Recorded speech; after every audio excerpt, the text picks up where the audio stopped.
I speak to you today on Jewish cleansing rituals.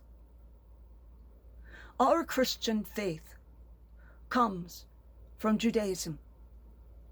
Every day, when we practice our faith, when we read of the Psalms, we read of ancient Jewish texts. Fall is the holiest time for the Jews, Yom Kippur, Rosh Hashanah, and then spring is Pesach, Passover. Judaism was based on the agrarian or crop-based culture. Thus fall in the northern hemisphere is harvest, spring is planting, and the cycles are based on the moon. To this day. In these next months, as our brothers and sisters come upon their holiest of holy festivals, I will give you brief instruction and education into the Jewish faith and its rituals. The Jewish cleansing rituals are they, as they pertain to eating for Orthodox Jews, is that they will always wash their hands and face, while quietly sing the prayer of cleansing before eating any food, any meal. Most all of the food at meals eaten by observant, Orthodox and Hasidic Jews will be kosher, or marked as parev. You can see this on many canned or bottled items in the store. Also, it will be denoted if it is halal, okay for Muslims. Quite often, both the same items will be marked as parev and okay halal. Cleanliness is next to godliness, is an idiom which derives from the Jewish practice of always washing before eating, and also the pre-worship bathing which occurs at the synagogue's bathhouses, or in the time of Jesus, the bathing pools outside of the synagogue. You can see these marked still on the maps as they are ever fed by natural springs. Jesus said to the lepers, "Go wash yourselves in the manner prescribed by Moses, and the priests will know what has happened." The bathing pools were, of course, gender separate.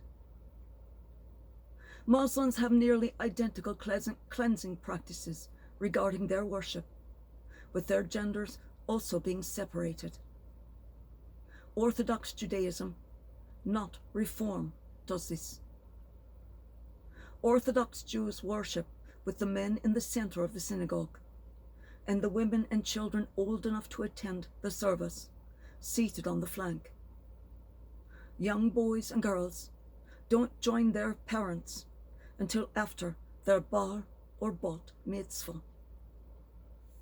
In a similar fashion, Muslims worship separated by a curtain.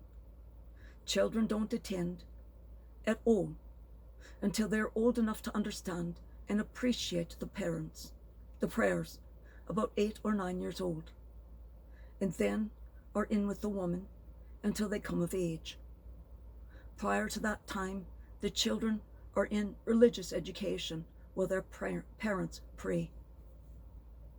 There are things in Jewish life that are never touched by anyone, for to touch them defiles not only the body, but also the spirit of the Jew.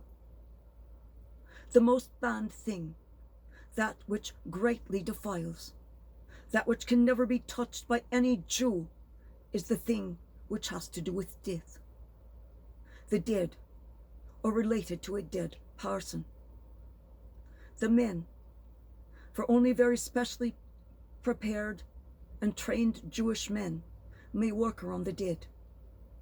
But the person who does all the ritual washing and dressing for burial is always a Gentile woman, for rabbis surrounding her to pray as she works. The washing of the body is far too intimate a thing for any Jewish woman to do, as each touch, each movement would be a defilement of the person doing the act. So they hire someone who cannot be defiled. But the rabbis that are there say prayers of protection for themselves, and the men who are observant, they must stay and observe the body for every single second until it is put into the ground, so that no devil, no evil can grab that body and the soul and take it. Even when the body, even with the person, has been the victim of a crime, there is a rabbi and specially prepared observers who stay with us in the morgue and just stay around the room so that someone can always see the body. Jesus noted in previous Gospels that it was not anything which was put into the body, but only that which leaves it that causes defilement. At that time, some were deliberately determined to misunderstand his reference to leaving to mean the post-digestive processes. So here, Jesus made certain those for whom the message was intended were sure to understand it. He could not have been any clearer or any more concise than he was here. It is not food that goes in, but the crap which you speak which causes defilement.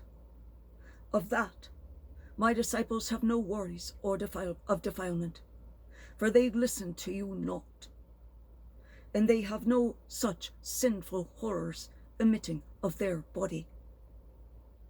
That the Pharisees and high priests took offense, that was the intent of Christ.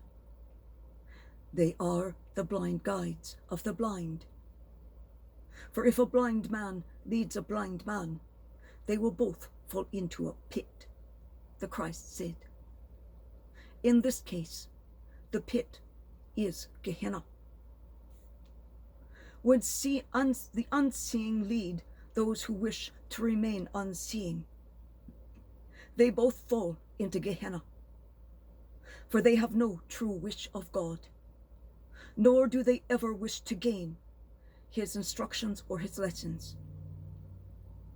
You must learn from the lessons, and you must be willing to hear.